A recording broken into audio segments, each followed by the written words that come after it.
Lyme disease. And it's really important you look into this because Lyme disease is not just from the ticks. They now call it sexually transmitted. It's going to be a bunch of things. Let's wipe the slate clean and clear your mind now. Let's say we have 10 people walking through a forest. They all get bitten by ticks containing the Lyme disease. You know, they're not just from Lyme, Connecticut. Okay, do all of them get sick? No. You get 10 people walking through a swamp. They all get bitten by mosquitoes containing malaria. Do they all get sick? No. So look at the immune system.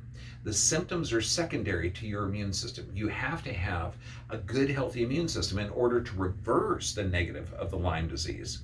So look at your physical, chemical, emotional stress. Address the physical stress by getting corrective x-rays so that you can actually see if there's a structural deviation.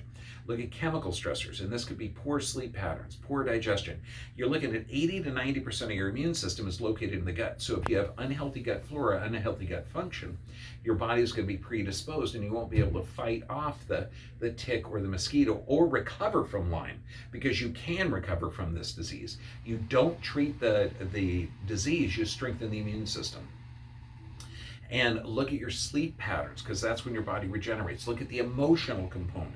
So you look at the physical, chemical, emotional stress, and your body is going to be strengthened, and you're going to be able to reverse that disease process.